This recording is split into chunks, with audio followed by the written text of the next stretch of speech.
Okay. Happy Tuesday, everyone. Welcome to tonight's Farminar. I am Steve Carlson. I'm a staff member here at Practical Farmers of Iowa, and I'll be your host tonight. And as you know, for tonight's Farminar, we've got one of our favorite speakers on the PFI fruit and vegetable circuit, Mr. Rob Faux of Genuine Faux Farm. Rob and his wife Tammy have been collecting on-farm data and participating in PFI's Cooperators program, our on-farm research program, for many years. And so we've asked Rob to talk to us about the kind of data they collect and then how that informs their vegetable variety decisions that they make each season. So before I turn it over to Rob, though, I'm going to mention a few things here quick about Practical Farmers of Iowa. So this, sadly, is the remaining Winter Farminar series. It's coming to an end soon, but not before a few more really great topics. So as you see here, this Friday, March 10th at noon, we've got Maury Wills, an organic apple orchardist, and also he's the Bureau Chief and Organic Program Manager at the Iowa Department of Agriculture. And he's going to talk about pest and disease management in organic apple production. So make sure to join us at noon on Friday this week. It's going to be a really great topic from one of the authorities on the topic. Next Tuesday night, we've got a unique topic where we're going to have the organization Iroquois Valley Farms leading a presentation on the how and why to work with investors to expand your operation. So that's a unique, interesting topic. And then the final one from this season is again on a Friday at noon, and that one is March 17th, and that's going to be the topic of challenges and opportunities in hazelnut production.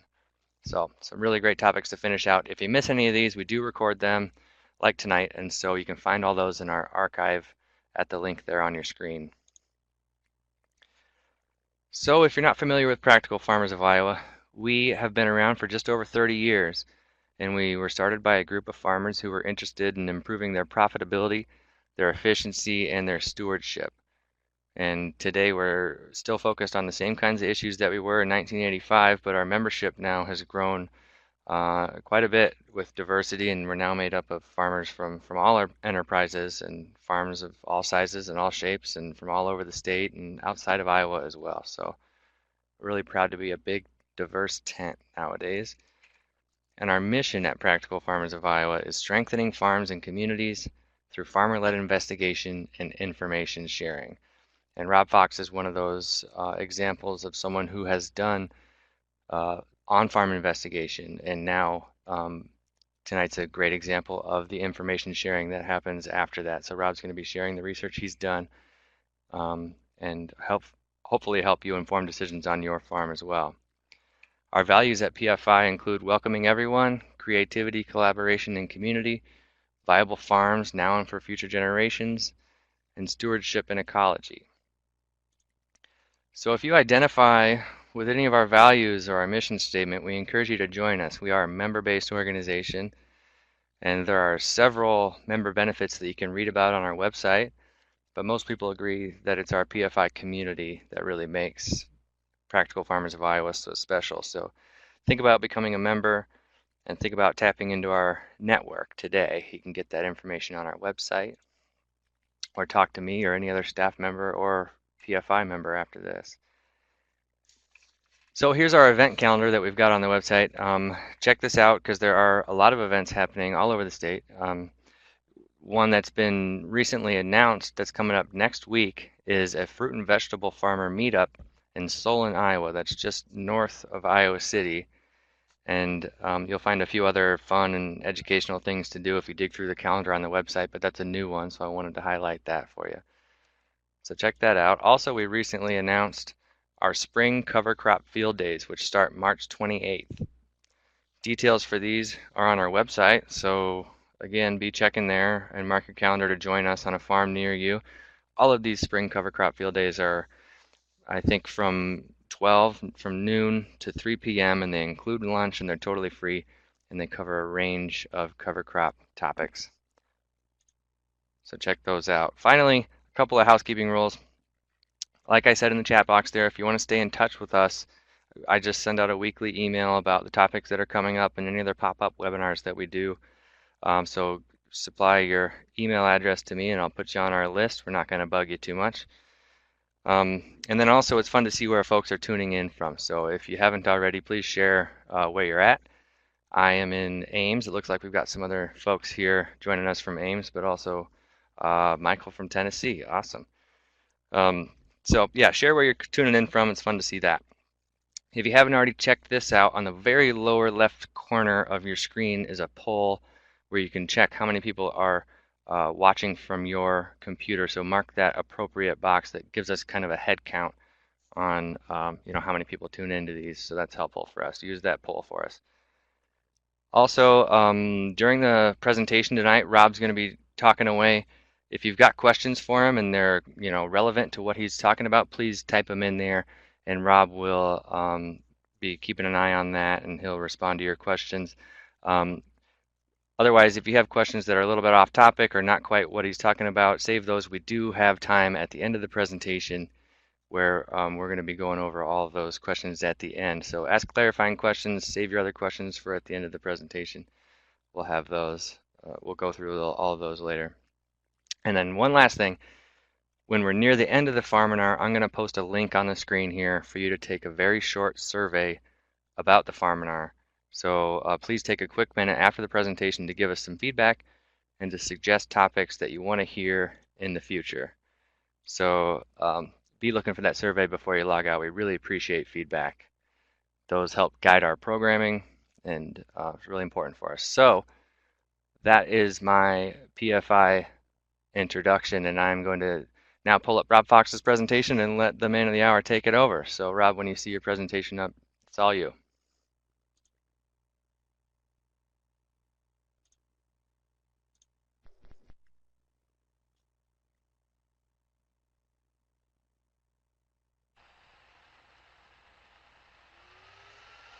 Oh, look at that. I've got a presentation ready to go. So as you've probably heard, my name is Rob Faux, and you've probably noticed the last name is spelled F-A-U-X. And if you know any French, you know that that means fake. So we are effectively the Genuine Fake Farm. We just couldn't help but use our name and have some fun with it. So that's kind of where we are. And you'll notice that I've got our spokes cat on the first page. Sandman is our spokes cat.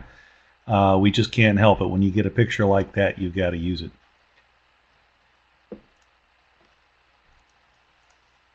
So I'm going to try and keep an eye on what's going on in the window down there. And if I have a quick answer for you, I'll give it.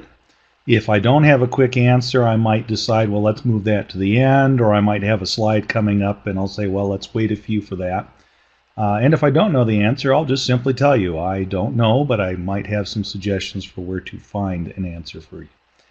What we're going to do first is we're going to take a quick look at what our farm is. I suspect some of you know of us, but there are others out there that might not. So this is a picture of our farm from the satellite. You'll notice that most of our production is on the east side, and we've got a couple of high tunnels. So if you look carefully, we've got one high tunnel here, we've got another one there. And if you look just to this side of that high tunnel, you'll notice there's a plot right to the east of this one and a plot to the west of that one. We have two movable high tunnels. So that's one of the things that we're particularly pleased to have on our farm, and that's a focus of part of our production. On the east side, you'll notice I've got 7 equally sized plots. That runs a 7-year rotation, so this one will roll down here, and each of these will roll up one for each year as far as our rotation is concerned. We also have some odd-shaped plots here and down here, and those 3 tend to go into the rotation with each other. And what we're starting to look at doing is maybe moving this to a 10-year rotation. The issue, of course, is you don't have quite the same square footage in each of these. So it gets kind of fun. We're always changing. Up here in this area, we've got some pasture areas. So we've got chickens in here. You can kind of tell we've got chickens if you look at that area there. And they overnight inside of this building. So we do what's called day ranging there. We have turkeys that tend to go into these pastures over here. And then we often have broiler chickens in here, and down here we had some ducks. So that gives you a rough idea of everything that we're trying to do on the farm. You'll notice our barn has given up the ghost, and you'll notice that we have a few other buildings on here that are in decent shape. But that kind of gives you a rough idea of what we've got. We've been farming since 2005, and we've been certified organic since 2007. We primarily work with the vegetable CSA, and we try to make all of our sales within 50 miles of the farm. So before I really got into talking about vegetable variety selection, I'm trying to keep this short, but I want you to understand the basic things that drive us, so that when I say, well, we decided to use this variety, you have some idea of why I might have chosen a certain variety that you wouldn't have chosen. So for example, one of the things that we're very, very keen on is diversity on our farm. So that's part of the reason why we grow so many different kinds of vegetables, but we also tend to grow more than one variety of each crop. We just feel that diversity is a key concept, and it's part of what gives us insurance from year to year that we're going to get some sort of crop every year we grow. We also believe strongly in supporting our pollinators on the farm, so some of the choices we make are made to support our workers, which are the pollinators. And we also tend to believe that taste and texture are big quality indicators. So some of our choices may not be because I can get the best yield out of a particular variety. It's possibly because they taste so darn good, I'm willing to accept a little bit less production because it's so darn easy to sell something that everybody loves to eat. We tend to believe that organic practices work over time, but the real big thing is we want to be in a field, and if we want to be in that field, it's successful, like this one. This is from 2015, and this is our melon field. And you will notice in the melon field we've got, let's get this thing to work here, we've got some zinnias over here on the left hand side. Now looks like, there's my pointer. So we got zinnias over here, we've got borage over here, and this is one type of melon in this area right here, and that's called Pride of Wisconsin melon right there. And on this side we're going to have a different kind of melon. I believe we had Haugen over here, and we had Eden's Gem over here. You'll notice some more flowers back here, which actually breaks to another melon crop. And you'll see some buckwheat over here, and on the other side of that you'll find yet another melon crop. So what we did in this field is we did each variety in its own section and surrounded it with flowers.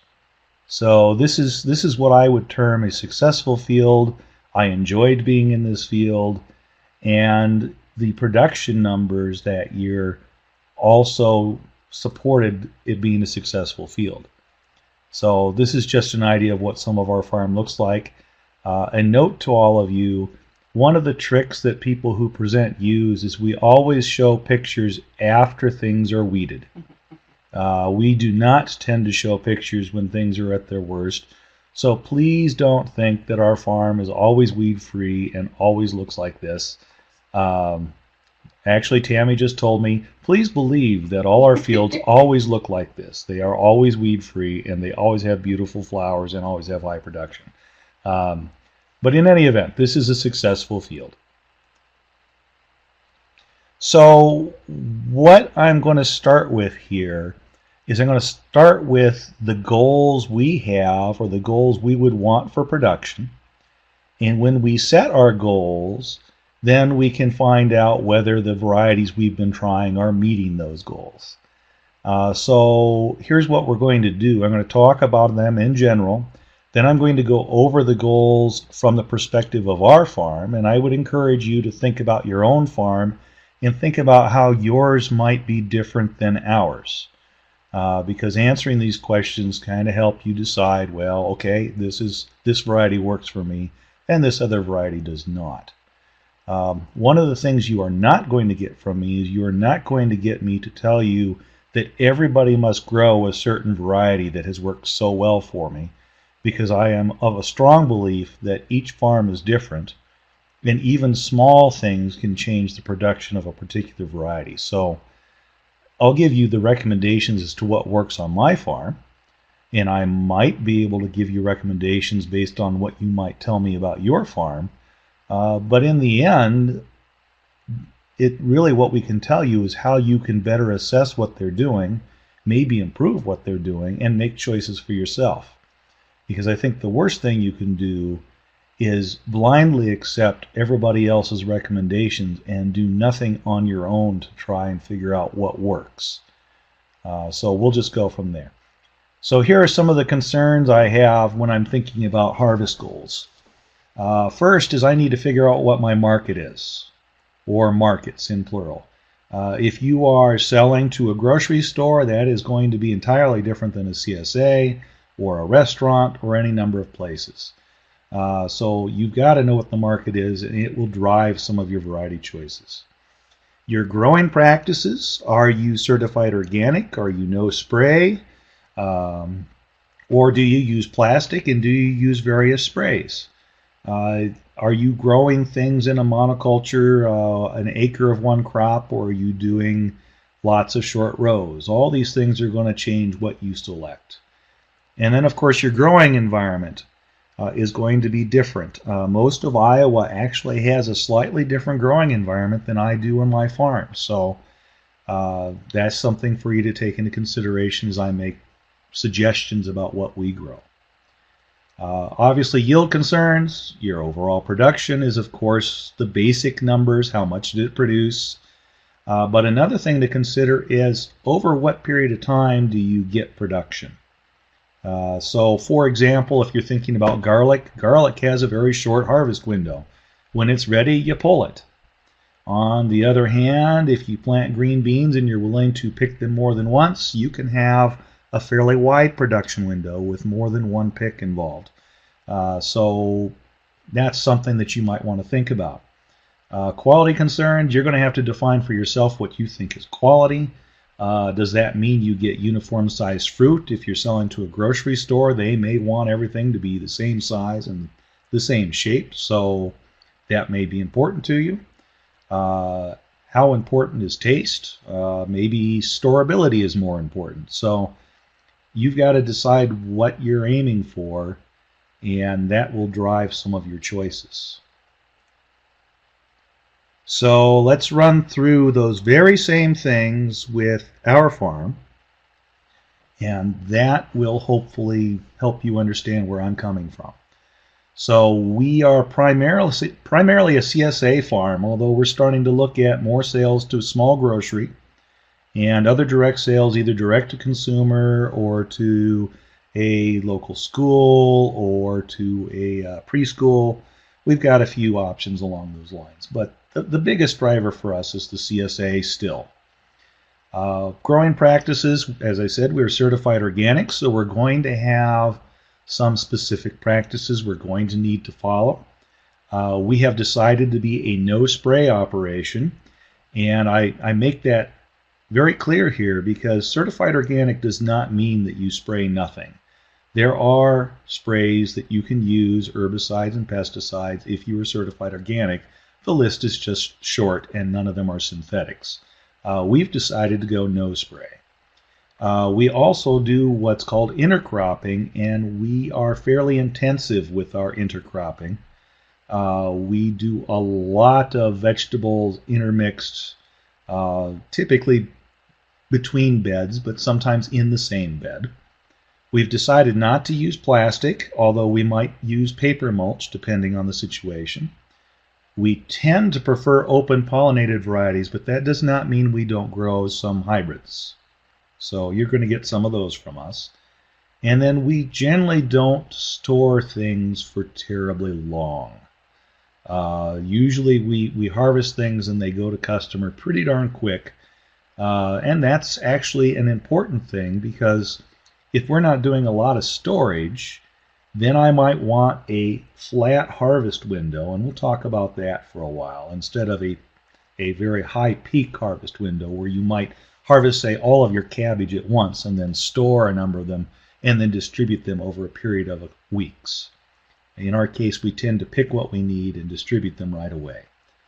Our environment we're zone 4B.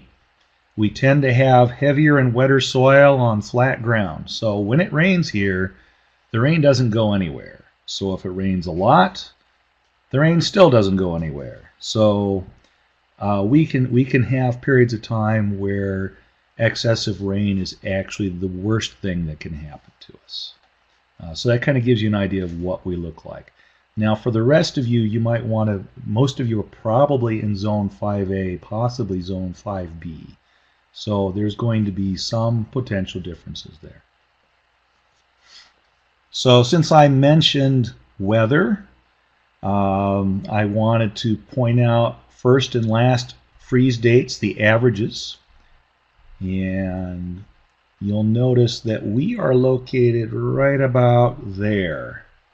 And down here, we're located in that blue. So basically what that tells you is we tend to get a freeze a bit earlier than most of the rest of the state, and our last freeze tends to be a bit later than the rest of the state. So we have to be aware of that, and if you look at your at these maps and you identify where you are on the map, this is probably not a bad thing for you to be aware of. I guess all of us are probably aware of it at some level. But you know, from my perspective, I like to get some of the real data, and I like to take a look at data as it changes, because as the weather's changed, we found that some of these numbers have changed. We have a new map for the state of Iowa. More of Iowa is zone 5 than it used to be. These things are changing as the climate changes, so it's good to keep checking various resources just to see where things are going. Here's another interesting thing, and I wanted to point out a particular website here, and that's this one right here. There's a vegetation impact program that's being housed at the University of Illinois, and what it has is any number of pieces of weather or climate material that could be useful to any of us who's doing what we're doing. And this is one thing that I found interesting. Chilling hours basically is an indication of temperatures that are going to slow plant growth or prohibit plant growth. So once again, you might notice that I'm located in here, and that's an area that's going to have more chilling hours. And if you look at this graph down here, you'll notice that for my area, starting in mid-October, we start climbing this curve as far as we go. So that finding pieces of information like this can help you make some decisions, because there are varieties that like a longer season, like more growing degree days. So I would also encourage you to find there are resources with growing degree days for various areas, including your area, and that can actually help you make some decisions if you know something about the variety. Another piece of information that you might want to look into is your soil type. So in this case, I went to the Web Soil Survey, and this is something that I believe Ajay Nair has pointed out to people more than once.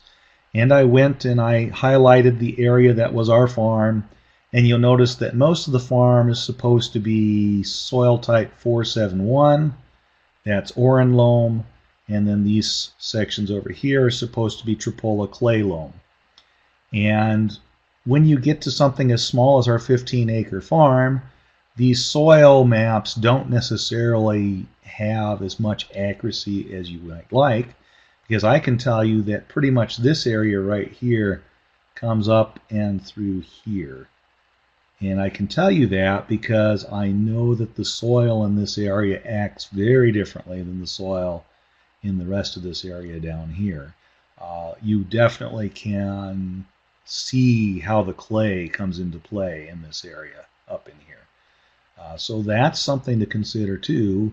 as I do my rotations, I have been known to change some of the varieties that belong in this field to emphasize certain varieties that seem to handle this kind of soil better. So sometimes your favorite variety doesn't necessarily get as much space as you want because you know that perhaps it doesn't grow in a particular soil or area on your farm, and you can't always avoid something if you're trying to do a rotation. And if you've got a solution, another variety to use, then use it.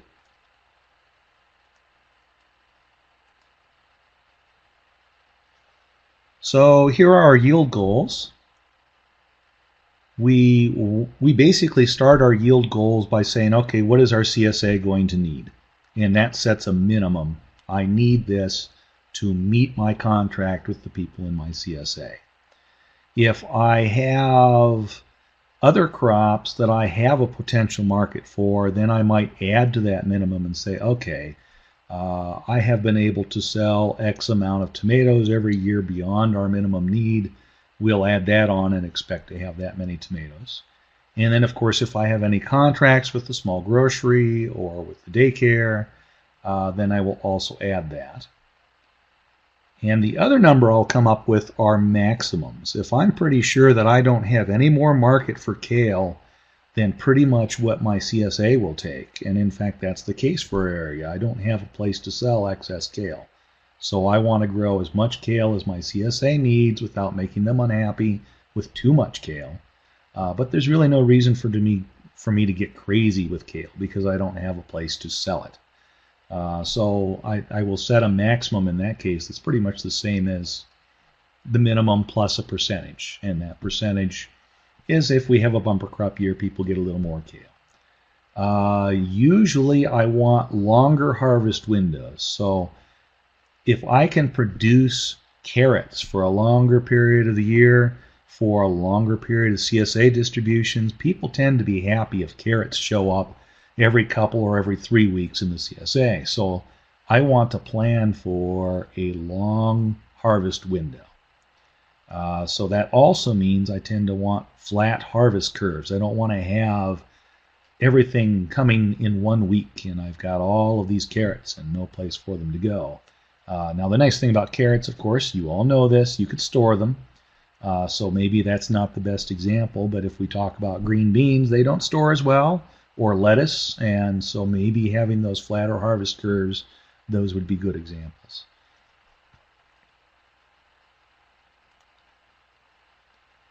So it's going to get dense, folks. If you have any questions as we go, or if you see something that makes you say, hey, what are you doing here? Feel free to type something in there, and I'll do my best to clarify. But this is the first thing that I wanted to point out to you. This is where I convert some of my basic CSA needs to actual numbers. So over here, we have two primary delivery dates, Tuesdays and Thursdays. And in prior years, we have had standard and large shares at both sites. For the first time this year, we're actually going to one size share, which will simplify this, but I felt like this would be just good to see how complex things could get. So essentially what this is right here is this is what I expect to give during this particular week, week 12 of the CSA, to the standard shares, and this is what I expect to give to the large shares on Tuesday. And I have this many. I've got 40 standards and 10 larges. And then Thursday, it's a slightly different mix of vegetables for 40 and 10. And that requires that I have this much product during this week in order to meet my obligations. So I could call this my minimum. And if I had other contracts beyond this, I would need to add to these numbers. These are not full season harvest numbers. These are 1 week's harvest numbers. So I did this as an example. This does not necessarily reflect what we do, but here's a 20-week season CSA, which is what we have done in the past as a 20-week regular season. And I just chose a few crops and said, okay, how much of each of these things do I need each week? So lettuce, I was trying for a 2 weeks of lettuce, 1 week off, 2 weeks of lettuce, 1 week off, etc. And then we have a little bit of a triplicate here. You get the idea. So that was one of the things. I was trying for carrots every 3 weeks. Tomatoes, once they get going, we just keep giving people tomatoes because they always seem to want some. You'll notice the kale and the chard. We tend to give people a choice between kale and chard, so I don't need necessarily as much of each. Although we do try to encourage people to try things that they don't know, so we'll have a couple weeks here where we'll force people to take kale or force people to take chard that don't want them. So this is a basic idea of how I could come up with my total yield needs for various crops based on my CSA.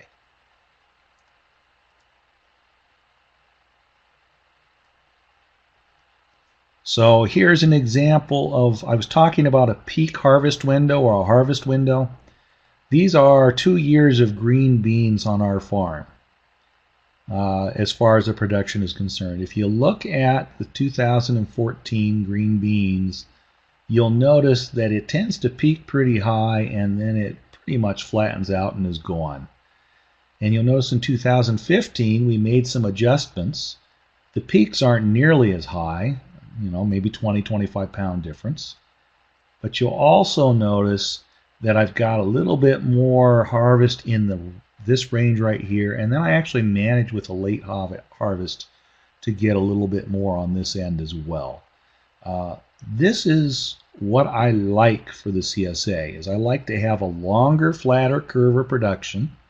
I might have liked to have had something here, although I'll be honest with you, CSA customers often will tell us by about this week in the season, this is the 36th week of the year, by the way, people do tend to say, I'm getting tired of green beans, so maybe I'll consider that this isn't such a bad thing. Maybe they need a couple week break from green beans, and then you can throw out some fall beans and say, hey, look, we can still get you a few beans. And usually people are quite happy to see it again. So this is what I'm hoping for crops that are not storage crops, is a flat, long harvest window for a CSA. If I were doing more of, if I were doing more sales where I had higher numbers in a less frequent situation, then I might want to have more peaks, depending on what my schedule is for delivery. So that's just something to consider. So you know what you need now. Now what is it going to take to get what you need? I wanted to suggest a couple of resources. Johnny's has on their website and in their catalogs this information that tells you, well, okay, what are you going to need for seeds for a 100-foot row? And then what might you expect for an average yield for a 100-foot row or for an acre? These are basically they're general numbers, and you might find similar numbers in Knott's handbook if you manage to have that. So there's 2 places you can go to get some basic numbers to find out what you should expect approximately for certain crops. And I'll throw a word of warning out there at you. If you don't reach these numbers, it can be very disappointing. And if you exceed these numbers by a great deal, you might think you're an expert, but it could just very well be the way the season went as far as that goes. These are baselines, and that's all they are. And your farm may not be able to reach some of them, and your farm may always exceed certain numbers. That's just something that comes with experience and collecting information on your farm. But these are good places to go for some basics. So the quality concerns on our farm, taste is important. Ability to ship is low because it's all local sales. Storability and uniformity, not super important. On the other hand, we like to give people quality, good-looking produce that tastes good. I tend to not like to give things that have all kinds of holes in the leaves. So I have a pretty high expectation for what we give people. Sometimes I will give them a product I'm not happy with, and I will simply tell them, look, if you want Chinese cabbage right now, they all have some holes. You can leave them behind. I'll put them at the end of the table. or you can take them, but if you want Chinese cabbage, this is the only way you're going to get them. But generally speaking, we want to have high quality. We sometimes track culling. It kind of depends on the situation during the year. And we've also noticed that variable size can have an advantage in our type of CSA. I know some of you maybe box your CSAs, but in our case, we do bulk style. So we set everything out. And having different sizes actually caters to different customers. We've got people who want the small potatoes, for example, or they want smaller cucumbers. And then we've got the person who's like, I've got a family of 6, I want the biggest of everything you have. And it invariably, as long as we've got some excess in each tray, it tends to work out.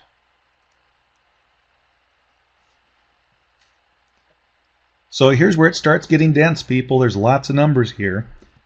I'm not going to talk much about these numbers. I just want you to see that I do a lot of number collection. It looks scary when you look at it this way, but it's actually not that bad.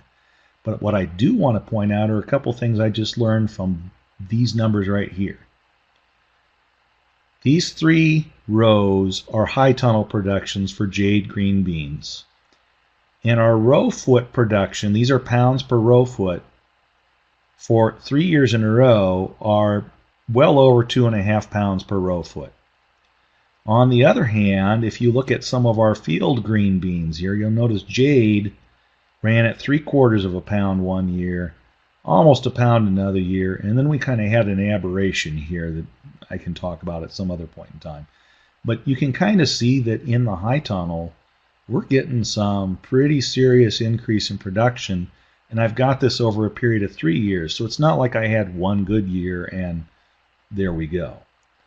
So that kind of gives you a little bit of an idea of why I keep these numbers.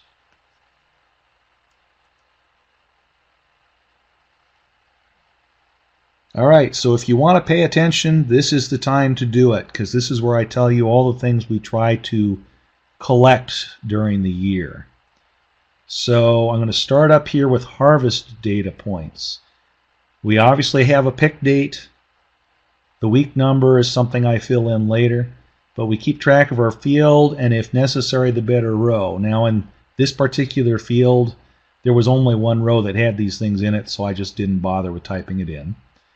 Who harvested it, the amount, and the unit. And then we also tend to collect poundage for a lot of these things, because sometimes this doesn't do it. If you've got Gold Rush, which is a lettuce, and you get 40 heads of it, you could get heads that are half size, or you could get heads that are full size. And so this unit, 40 heads, is only really important to me because I needed 40 of them for 40 customers. But this gives me an idea as to where these things landed as far as size is concerned. So for a lot of my crops, I will do a count because I need the count for the CSA, and I'll do a weight. And it's actually very much worth my time to do these weights. I will sometimes have cull rates if I'm working on learning more about a specific crop, but I found that keeping track of culls for every crop all the time is impossible.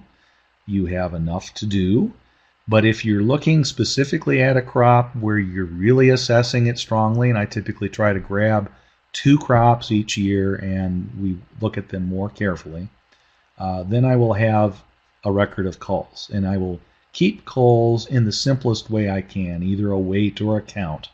I usually don't do both. Sometimes getting a weight for some of these culls is ridiculous because they're so sloppy, it's just better to do a count.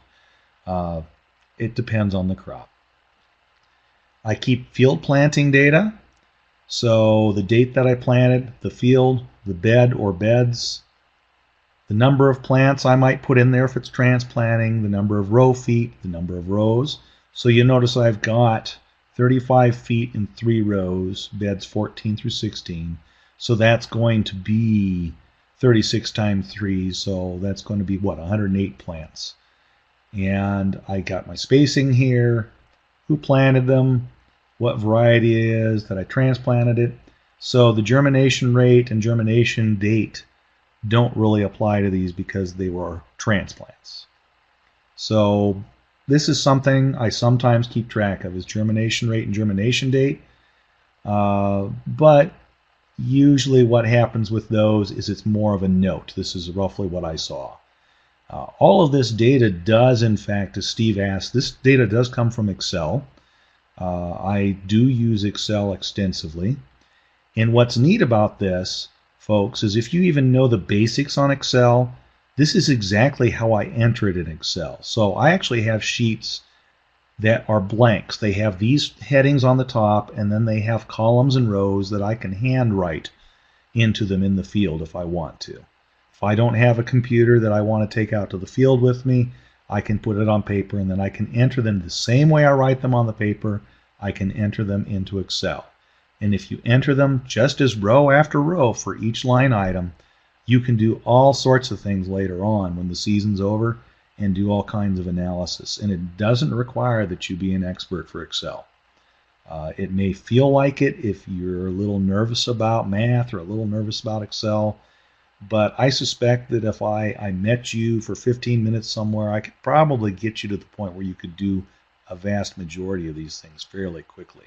It's not hard. Here's tray seeding data points. You can kind of see what I do for tray seeding, pot transplanting. These are the basics that I tend to collect. And some of them you'll see maybe I'm a little less worried about sometimes. Maybe I don't really care about the germination rate for the onions. And the reason I might not is because we actually seed our onions into tubs. And it's really awfully hard to make a real good guess as to what the germination rate was for them. I can make a note. It looks like it was good germination, poor germination, average germination, and that's usually good enough as far as I'm concerned.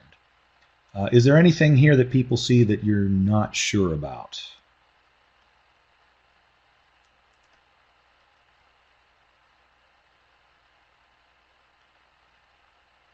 I'll assume that's an all's well for now. You've seen all those numbers, folks, so here's a pretty picture. This is a field I wanted to be in this past year. And again, this is a melon field. I wanted to prove to you that I could do melons more than 1 year in a row. Some of the same things, you've got borage, you've got zinnias, you've got some basil in there, and different kinds of melons.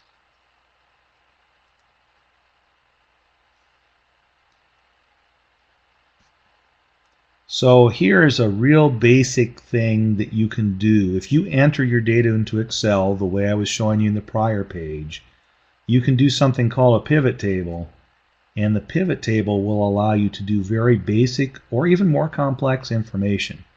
So here's an example where I've got a field named E3. I grew all these things, or I harvested these things out of that field. Here's the number of harvests I recorded. Here's the number of weighed harvests. So you notice there are a couple cases where I weighed, but I didn't do a count, or vice versa. And then I've got the total number of units or weight right here. You can do all kinds of things with pivot tables. So if you can figure out how to make pivot tables go, it's a nice tool.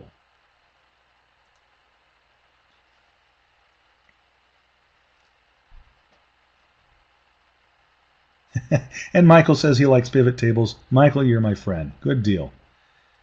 So here's a lot of information. And rather than making you try and figure this out, I'm going to point to you some of the things I learned about green beans. We've kept some fairly good data over a period of a few years on this. And one of the things that I thought was most interesting is this right here. The days to maturity. And these are days to maturity from seed. And you might know for the most part that if you go to Johnny's, or if you go to High Mowing, or you go to the different catalogs, these numbers don't necessarily jive with their numbers. But these are the numbers that I got on my farm. And I have a suspicion, just listening to people discuss things on the internet or various places, what's the one thing people tend to say? It's like, well, when should I plant my green beans or lettuce or whatever? People say, well, count back based on the days to maturity you see in the catalog. Well, what happens if the days to maturity on your farm do not match the days to maturity on the catalog? And I found for the most part on our farm, we tend to have a slightly longer day to maturity rate on practically everything than most catalogs will show. So that means I have to make adjustments as far as when to plant things. Here's another interesting thing right here. So here's what we did. I planted some rows where I had single rows, and I had rows where I had double rows. So in other words, what I did is I did a single row right here of providers, just one row of seeding. And this is what I got for this particular thing right here. Actually, I've got this back. In any event, I think I got it backwards. In any event, we've got one where I have two rows, and I've got one where I've got one row. And here's what we were finding here. We were finding that as far as when I did this is two rows of provider right here. The reason it says shared and separate, this was shared with potatoes, and this was beans only. So provider had two rows, and I got 0.59 pounds of beans per seed foot. And when I had one row next to a row of potatoes, I got almost a pound of beans per seed foot. With Jade didn't seem to care. So when I did two rows of Jades, I actually got double the production. So let me summarize this because I got a little bit fouled up at the beginning. What I learned is that Jade is fine if you do a double row. So they're approximately a small wheel hoe width apart. And you can get double the production in the row foot or in the bed foot. Whereas if you do the same thing with provider, you're not going to get anything extra. You're just wasting seeds. So you might as well plant a single row and you're going to get the same thing. So that's kind of an interesting thing, is we found that provider doesn't like sharing with a row next door, and Jade does. Kind of nice. Some other interesting things here. Down here, these are the Jade days to maturity in the high tunnel. And you'll notice that we have a 52 day with a planting on May 21, and a planting on July 4 was 46 days. So there's actually, for beans, that's a pretty wide range of days to maturity. And then the field was 53 days. So depending on the time of the planting, I can actually get Jade to go a lot faster. On the other hand, we found that provider didn't seem to care. Put it in the high tunnel, 50 to 52 days. Put it in the field, 51, 52 days. Really no difference. So this is an example where different varieties can just like different things.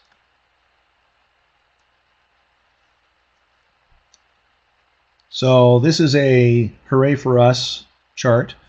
You'll notice in 2010 we had an awful year, and that's a year where it rained and it rained and it rained and it didn't stop raining. And the other point there is we didn't have a high tunnel operating at that time. We just put it up that year. 2013, it rained and it rained and it rained, but we had a high tunnel, so we were able to get some decent production.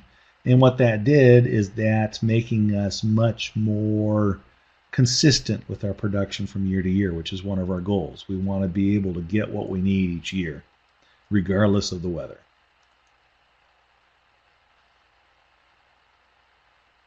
So I was talking about days to maturity. Here's another way I use our days to maturity on the farm. These are different pepper varieties we do grow on the farm right now. Only one of them, Ace, is a hybrid. All of these are open pollinated. And what I like to do is I like to have, once the peppers start, I like to have some peppers in the CSA every week. People seem to like that. And so here's what I've got. I've got first pick days to maturity, and I've got peak days to maturity. And with numbers like these, it makes it pretty easy to have one planting of peppers and see that I'm going to have some good first pick peppers throughout a large chunk of the season. So this is one of the things I learned by keeping track of my own days to maturity, is I learned these things. I also learned that for some of these, the distance from a first pick to a peak pick can be very different. I mean, you'll notice Golden Treasure and Marconi Red, you'll get a few scouts early on, but it actually takes till 90 days before you really get lots of production out of them. But this is nice because you're getting top quality peppers here towards the end of the season, and it's really good to have something new and exciting to give to people in September as opposed to, you know, what you've got in July and August.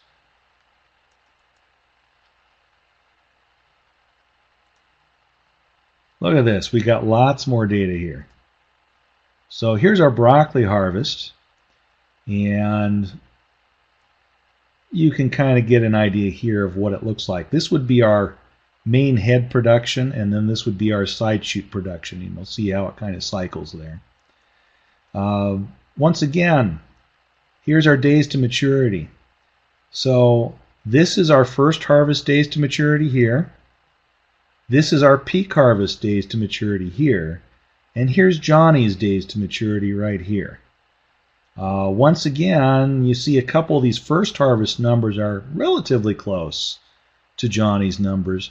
But the problem is some of these numbers, when you get first harvest, they're not always the amounts you need to make your sales or to do your CSA. So the reality is that sometimes the peak harvest number that I need to know, because then I know I'm going to have enough to give everybody something in the CSA. So that's important. You'll also notice I've got two successions here with two different plant dates. And look at the difference here for first harvest, and then the difference here for peak harvest. These are interesting for me to know. It looks like the two different planting dates didn't really change Bellstar's peak. On the other hand, first harvest for Gypsy did change, but it went the other direction. And I would probably say those numbers are probably close enough to say they're about the same. So that's kind of interesting. If you want to see more information down here, now here's the great thing about Farminar's. This is recorded. You can come back and you can take a look at some of these numbers at another point in time. So it's like, what was that thing I was looking at? I don't know. You can take a look at it. But you'll notice I've got the number of heads and the number of sides I harvested, and then I've got head pounds, side pounds, and it doesn't take much then to find out how much you got per row foot. You can figure out your per acre numbers. And the nice thing about that is if you figure out per acre numbers, you can compare them to a lot of the numbers that show up in Knott's handbook and see if you're running numbers that are a lot like what they're suggesting you should be able to do.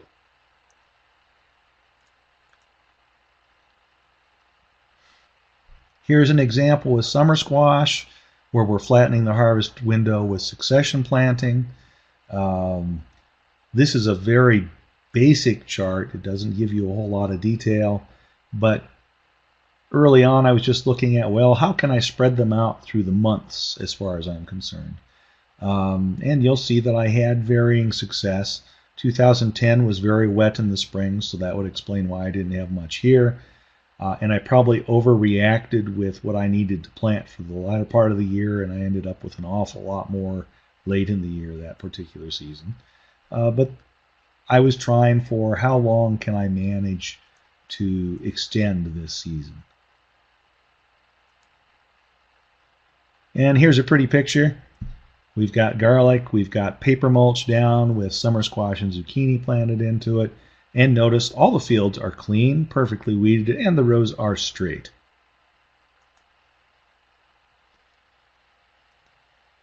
So here we've got cucumbers. You're probably getting a little overloaded now, but bear with me. I'll try and point out the interesting things. This is Marketmore cucumber, Marketmore 76.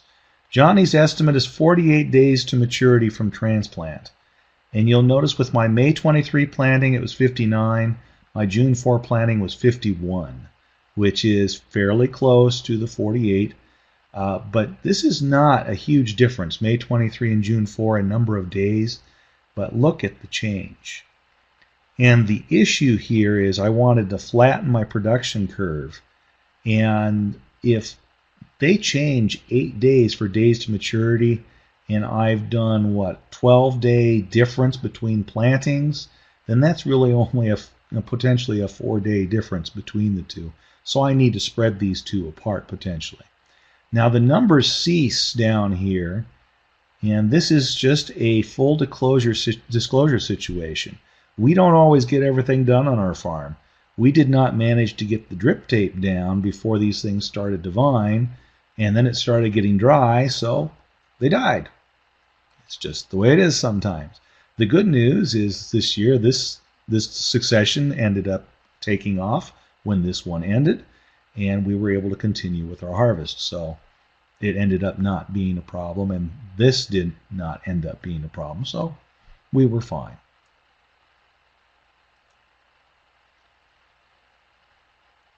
And here are the varieties we grow on our farm, so you can get some idea about different days to maturity. Here's our succession 1 numbers with their plant dates and peak harvest dates.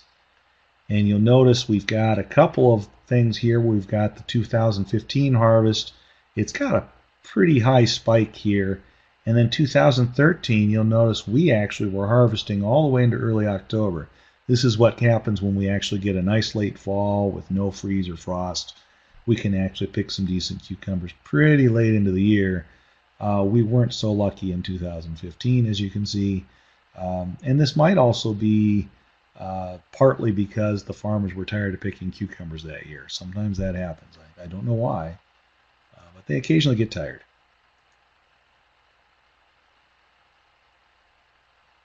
Okay, here's my plug for intercropping flowers into your melons and vine crops. This is borage and this is Phacelia, and we tend to plant both of those with our melons. Starting in 2015, we worked very hard to treat our flower crops like another crop, and as you saw from the 2 prior pictures, we do a flower crop and then we do 2 rows of melons and then another flower crop. Look at these numbers right here. 2015 and 2016 shows a fairly decent jump as far as production is concerned. In 2014, we actually started to put some flowers in. In the past, we've wanted to do this and sometimes manage it, but we never quite treated them like another crop. It's like, well, I ran out of time, so I guess I didn't get them in. So this is a good way to show that it actually works pretty well. Oh yeah, there's our high tunnel. Another nice picture. You'll see that we grow multiple things in the high tunnel. You'll see carrots and beets in the middle. There are melons on the right, tomatoes on the left. We do like to intercrop. So after that break, here's lots more numbers. Here's what I want to show you here. Here's Eden's Gem Melon in 2015. This is a year we did a lot with intercropping. And our fruit per row foot was 0.76. In 2014, our fruit per row foot was 0.91. So this is an indication of a variety that didn't seem to have much change. In fact, it might have taken a step back with the extra pollinator services. On the other hand, look at Pride of Wisconsin, 0.3, 0.6. And the other interesting thing is look at the weights, 2.4 versus 0.9. So I bring this up just to point out to you that sometimes you think that everything is working wonderfully because of something you did, but it may not be working for every single one of the varieties you plant. And it may also be that there's an additional thing in your numbers that you need to keep in your notes. Hearts of Gold is a difficult one to grow because it's always hard to determine when it's ready to pick. And so invariably I will be too cautious and then go out there and find a bunch of them that split on me the night before. So I can't tell you that these numbers actually mean anything because the farmer isn't so good at figuring out when they're ready. Hearts of Gold does not slip like a lot of melons, so you have to look for other clues, and I usually wait just that one night too long. The other thing I wanted to point out is Minnesota Midget has been something we've been growing in the high tunnel. And we got these numbers in here, and the question is are they worth high tunnel space? Well, 2014, we missed our plant time. It was a little too late. but we hit it in 2015. And I think anytime you can get 3 to 4 melons per row foot is probably a good situation to be in. So we are going to continue to grow Minnesota midget in the high tone. And there's another nice picture for you. We've got basil in the middle and tomatoes and all the nice straw mulching. Once again, straight rows, no weeds. It's wonderful. And the Sandman is telling me it's time for me to stop talking at you and suggest that you ask me questions. What do you have for me? If you're still awake. I've thrown so much data at you, who knows? Yeah, thank you very much, Rob. That was a ton of good information. Jenny's still awake. Yeah, what questions do you have for Rob? We got plenty of time for questions. Issues you've run into when you're selecting varieties, questions about the data that Rob just shared. It's all fair game.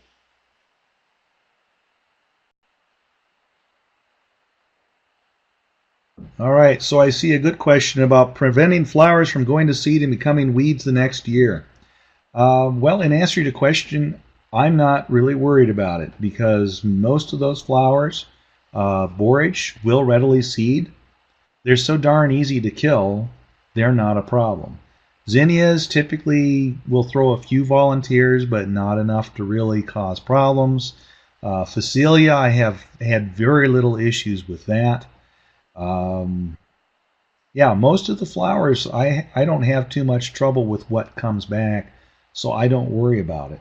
And in fact, there have been a couple times when we did have good borage come back. I actually said, fine, we're going to grow borage in this spot again and just put my rows on either side of that, and it worked fine.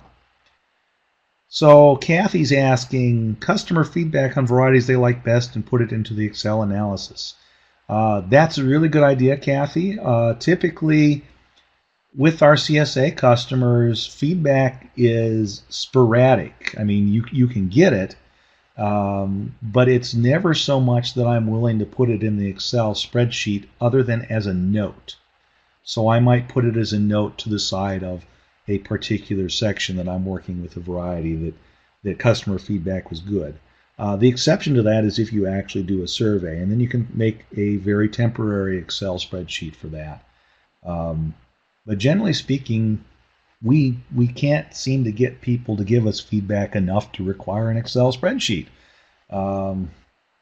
So that is still a good question. If you can get enough customer feedback, by all means do so. Betsy, how do you figure your peak harvest windows? And how many seasons of data until you felt comfortable to plan on those dates?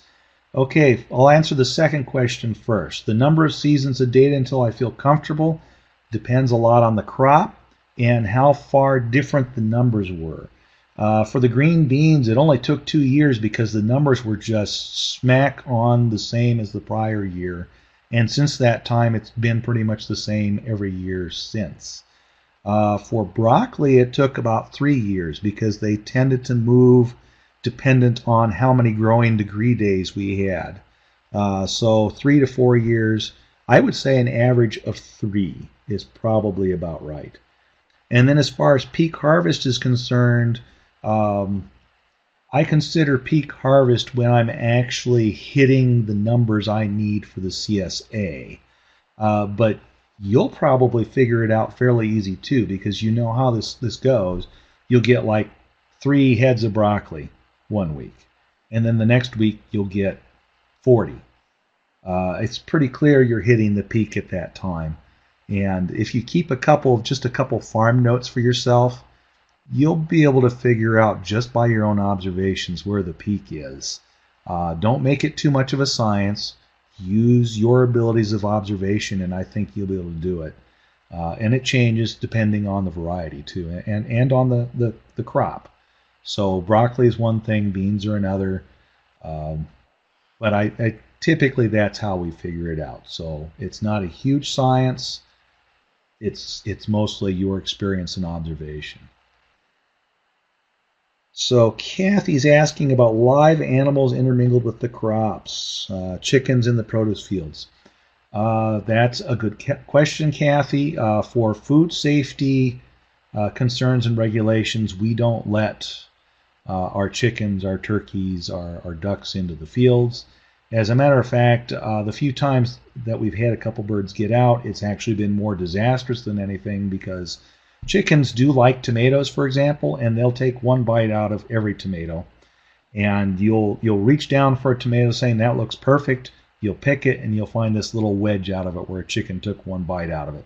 Um, so we keep the animals out. I realize some people would like to intermix them, but we do not for the food safety reasons. On the other hand, when a crop is done, we have been known to use portable solar electric fencing to let chickens go and clean out a field. That way they drop some manure for us, they scratch things up, they eat some of the remaining greens and remaining fruits that are out there that are past. We like to do that, so that's a good one. Jody, that's a good question. How do you find time to gather all this data? Um, the reality is that we do data collection and counting every single day. And it's like all kinds of things. If you do it every day, then the task actually isn't as bad as it seems. The problem's when you skip it a couple days and then you try to catch up, and then you have a problem. So pretty much I go out with the notebook every time we're harvesting. I harvest something, I measure it, I weigh it, I record it, and then it goes to the packing area. And we do that with everything we harvest.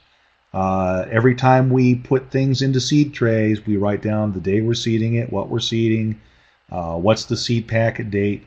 So basically it's an as-you-go thing. And then by the time you get to December, you look in, you have this huge amount of data. And then after that, because I like messing with numbers, then I get to play with them when it's cold outside. So lots of small steps and you get plenty of information. How do you pollinate in the high tunnel? David, that's a good question, and I'll give you a short answer. We could possibly do more on it in a bit, but we do a lot of intercropping in the high tunnel. We try to have some flowers around the high tunnel. The sides are usually open unless the weather is bad, so that allows insects to come in and other, that kind of thing. So we're trying to encourage pollination in part by having the intercropping and the diverse crops in there and then having the sides open.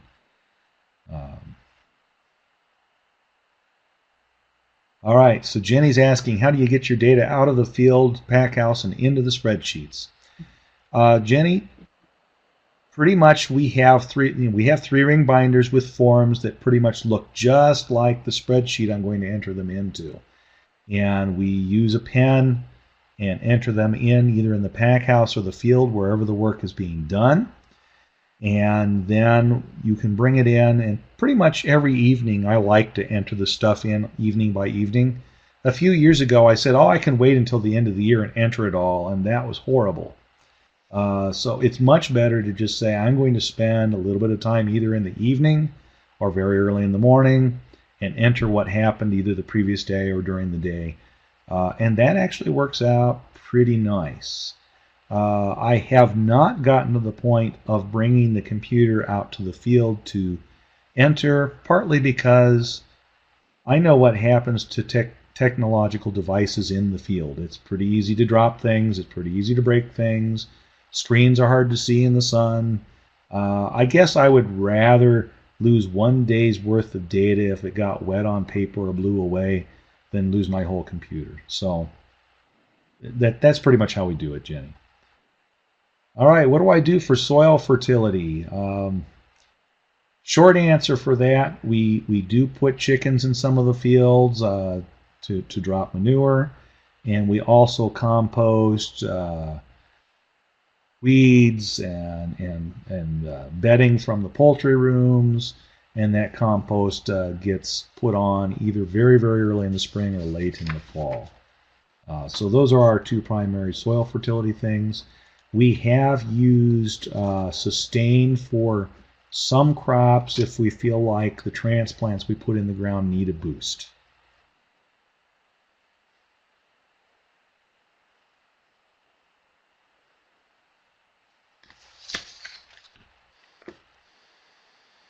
Hey, so Rob, I'm actually going to. oh, go ahead. I've got a question if there's a lull, but if there's more, then go for it. There, go ahead with the question. I just thought I'd move to the last frame so people can see how to reach Oh, me. Um, Otherwise, ask away. yep, good. So I was gonna say when you kind of crafted the description for this topic, you used the term, I think, farmer delusional syndrome, to refer to, sitting in the wintertime looking at catalogs and wanting to try all of these new varieties that you might see. Do you still experiment with new varieties, or are you pretty set after this many years of, collecting data with the varieties that you use? How often do you decide to like chance a new one, or how do you trial a variety, I guess, if you're thinking about a new one? That's uh, that's actually a really good question. I probably meant to say something about that earlier. Um, there's two ways to look at it. I still try new varieties every year. Sometimes it's because the variety that I have liked is going away. And some folks are watching while red wing onions, for example, are slated to go away. So if you love your red wing onions, you may have to find a replacement for that. And then sometimes I just feel like some of the varieties I've been growing just aren't meeting what we like anymore, so I try some new things. And usually, what we'll do with the trial is we'll usually run them in a row and do a quasi randomized replicated trial with another variety that we know. Uh, I don't put my eggs into one basket, so I try to make sure things that I know are out there for most of it. But here's an example, by the way. I'm going to put this on here. There's a link right there to a broccoli trial that was done in the past year that several farmers did, and that tried Imperial, Belstar, and Gypsy. So if you want to see the official report, that's there. You may also see that there is a report for cucumbers. And this report is actually an enterprise budget report that some farmers did. And I think you'll find a few more out there. Um, but we do try a few varieties every year. I will admit that since we've been doing this since 2005, we have our favorites. And so it's not quite as wild as it used to be. So there are fewer being tried, but you know what? That's okay because I do need some things to be a little bit more in control. Sam's asking, has your record keeping affected your choices as to where you buy your seed? Wow, now that's a good question. The answer to that is yes. And here's a couple quick observations. We have noticed, interestingly enough, um, that a variety cultivar might differ between two seed companies. For example, Purple Beauty bell peppers could be gotten as a certified organic seed from either Seed Savers or High Mowing, and we actually had seed from both. And the peppers actually looked slightly different between the two. We found that they were a little bit rounder and squatter from Seed Savers, and we found that some of the high mowing peppers were more susceptible to some diseases. And that's not always true. Don't take that as a knock against high mowing. I'm just saying sometimes it's one way or another. Another observation, Sam, that we noticed is that we like seed savers because of their mission, but we're also noticing because we're up in zone 4B with them that seed they produce on their farm is regionally better adapted to our farm than maybe something from Maine or California or Missouri. So that's something you might want to consider too. Is sometimes where the seed was produced can actually result in better results for you if it's closer to where you grow or how you grow. Rob, I've got a related question to that. I was curious too if you've ever tried saving your own seeds, because with the idea that maybe the that variety, if you save it for a couple of years, will grow a little bit more adapted to your conditions. Do you ever try anything like that, or you just not mess with the the risk of cross-pollination and that kind of stuff? So as far as seed saving is concerned, I will tell you that I want to. And then I will also tell you that by the time we get into prime seed saving season, all my workers have gone back to school, including Tammy, so I usually don't have much time to do that. We have saved zinnia seeds, we've saved marigold seeds. Those are fairly easy to do, and they do quite well for us, and it works just fine. Would I like to do more seed saving? The answer is a definite yes. But the reality is that's part of my farmer delusional syndrome. Right now, I think I can do it. But I also know from experience that by the time I get to the point where I want to be saving seed, I'm probably not going to have the time or energy to do it. And if you're going to save seed, you also have the steps of selecting plants that have the characteristics you want so that you're not just saving seeds from every plant. And if you aren't doing any selection, you're probably not going to be happy with your results. And that also takes time. So the reality check is I don't have the time to do it, but I'd still love to.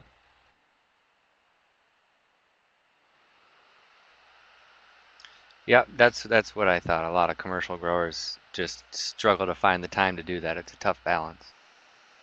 We do still have time for questions though, so if you're in, if you're still here and you have anything else to ask, go ahead and put it in the chat box. Also, I might as well plug, I put the link up there to take that survey, give us a little feedback about tonight, but also that's a chance to tell us what topics you want Practical Farmers of Iowa Farminars to cover in the future. So definitely take that opportunity to tell us what you want to hear about later. All right, so here's a question about succession plantings. What do I do not to do succession plantings for? That's actually a very good question. That might be a longer answer than I can manage to do, but I'll give you some for instances. Generally speaking, I don't necessarily consider my tomatoes succession planting, although I do have, when I think about this, I do realize I plant tomatoes in the high tunnel sooner than I do in the field. So in a way, that's succession planting. Garlic, I don't see any way to do succession planting, so that's one. I do not succession plant onions. With onions, I tend to get an extended season from them without having to pick them all and store them all by having different days to maturity. So I get some of those that way. Melons, I tend not to do much with succession planting. Winter squash tends to be all one planting. That's what I can think of right off the top of my head. But most everything else, I tend to have more than one planting. That's a good question. Kathy's asking about cover crops. Yes, we do use cover crops. Do I wish I used them better? The answer is yes. We try to find all kinds of little niches for them. For example, we're trying to do cover crop after the garlic comes out. So the garlic's in their own bed, and I'd like to do flowering cover crops because the garlic's usually between summer squash and zucchini, and I would like to have more pollinators. So buckwheat's a good choice, for example, in there. We've been looking at trying to do clover as a living mulch for our cucumbers, with minimal success, but we've been trying. We use Japanese millet, a number of things. So yeah, Kathy, we do use cover crops, and I'm not as good at it as I want to be, but my plans get better every year. And I think the key, Kathy, for us is to do the same thing with our cover crops we did with the flowers and the melons. You got to treat them as if they were a cash crop. Give them that priority, and they'll do good things for you. Stefan is asking about trellis versus no trellis for some of those vine crops. Have we ever compared those? The answer to your question is yes. And the reality is some of the comparisons we did are so many years ago that I don't necessarily trust the data because I didn't feel like I knew what I was doing. At least now I don't feel like I knew what I was doing. But one example is we actually let some cucumbers climb out some trellising one year rather than just grow on the ground. And one of the things we kept some data on was how easy it was comparatively to harvest. And I actually found it was harder to harvest the ones on the trellis because of the way that particular variety grew. It was so wild, it just went everywhere, and we didn't have time to try and train them. So that's just an example. On the other hand, I have done a little bit of checking of Minnesota midget, which we grow in the high tunnel. And in the high tunnel, you want them to be trellis so they don't cover up a lot of your valuable space in the high tunnel. We have also grown them on the ground in the field, and they love to be trellised. 3 to 4 melons per row foot versus 1 to 2. So that's an example that's worked pretty well. So yeah, it's something that probably I should pay a little more attention to, except that the way we do our farm, trellising is not often something that we have the time. During the period we should trellis them, we don't always have the time to set up the trellis. So that's kind of how that works. It's a good question.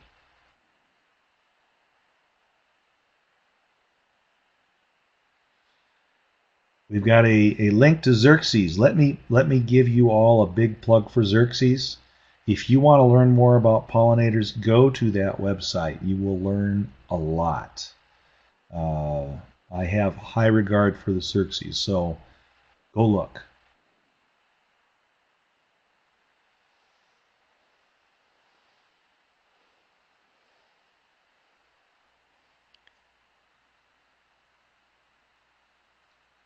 All right, we've got a question about direct seeding flowers.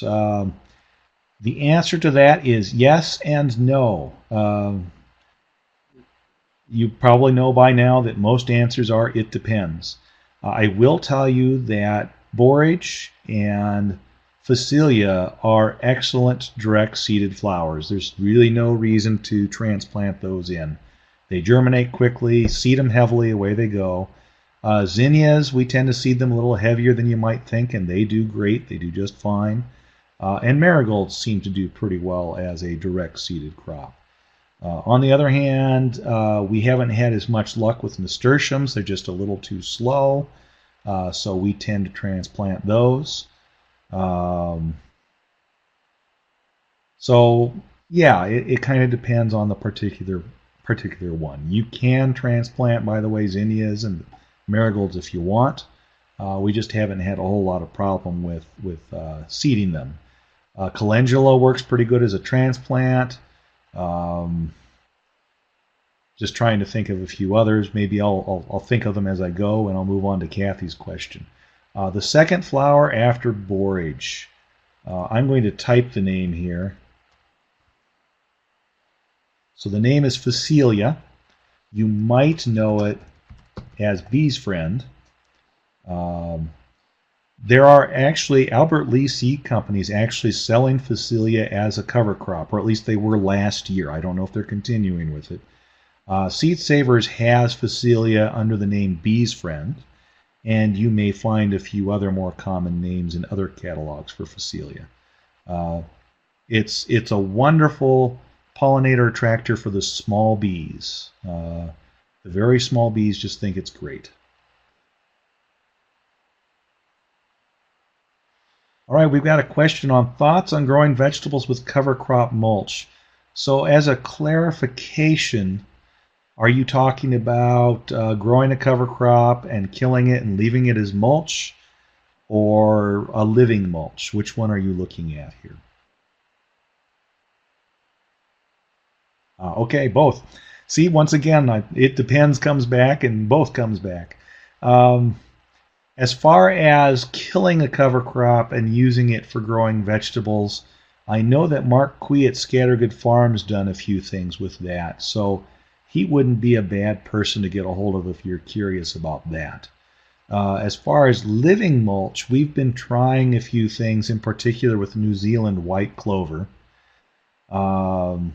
because it's supposed to be a shorter clover. It can fix some nitrogen and hopefully attract some pollinators. And I've been having more trouble with trying to get it to germinate in the right period to make it go. But I still feel like it's not a bad idea for peppers and possibly a decent idea for cucumbers. My only issue with cucumbers is that if the clover really gets going, you might have some issues with trying to find your cucumber fruits. So in any event, those are a couple of situations I've been looking at doing. I tried a little bit of millet with some brassicas, and the year I tried that, the germination of the millet was poor because I did not get water to it. It got dry and they really didn't get going.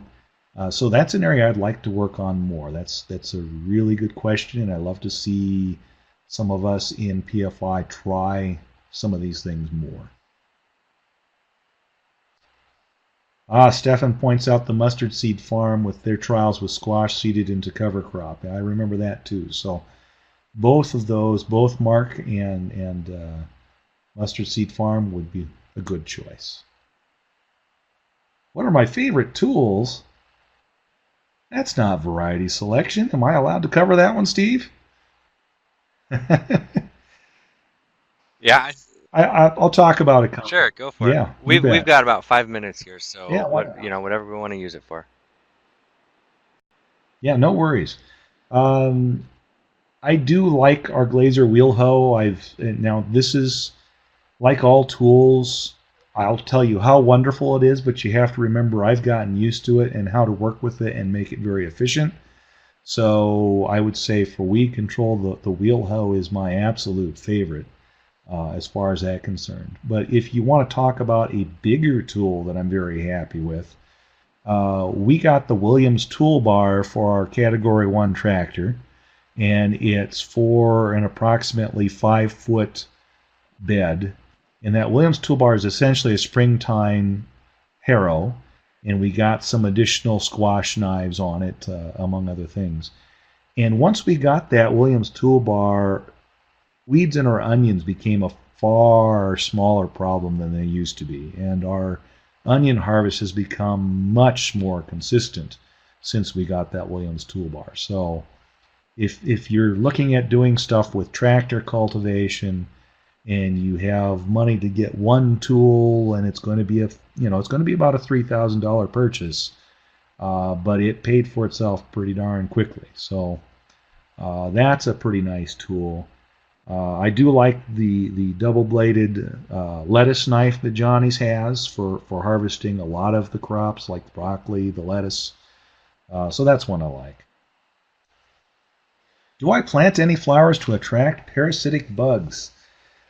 Jody, that's an affirmative.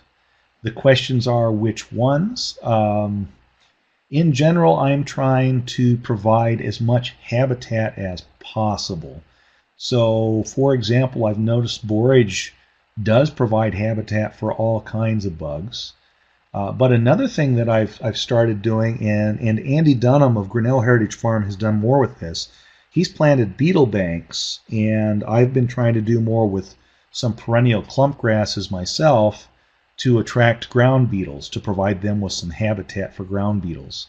So that's an example right there. And if you want to learn a little bit about beetle banks, I think Xerxes might have something on that, or there might be something PFI about Grinnell Heritage Farms beetle banks, but that's a really good place to go with the parasitic bugs. Another plant I've been planting a little bit more of are 4 o'clocks. Supposedly, 4 o'clocks are very the Japanese beetle likes 4 o'clocks, but 4 o'clocks tend to poison Japanese beetles. Now, I'm not telling you it's going to kill them all off, and I'm not telling you you won't have any Japanese beetle problems, but it's something that you could consider, for example, for Japanese beetles and see what that does for your farm. So that's an example, Jody. But yes, we do try to create as much habitat as we can. I might consider doing more with sweet alyssum, for example. That might help you out a little bit. The list is actually pretty long. I hope that answered the question well enough, but I just encourage you, Jody, to explore and try some things and pay attention to how things go. Because it is kind of nice to go out to your field and see the flowers. It helps my attitude, and it certainly isn't doing anything bad to my harvests. So I don't see why we aren't all doing more with it.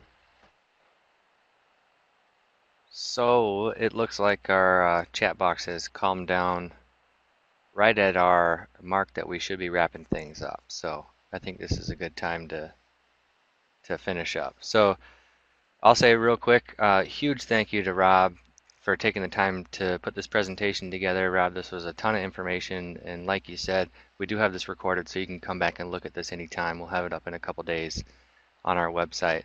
So thanks, Rob, for sharing all of your knowledge with us. And then also thanks to everybody for joining us and asking a ton of good questions. The chat box was on fire tonight. Good questions. Thanks everybody for participating. And hopefully we'll see you on Friday at noon for a organic apple orchard webinar.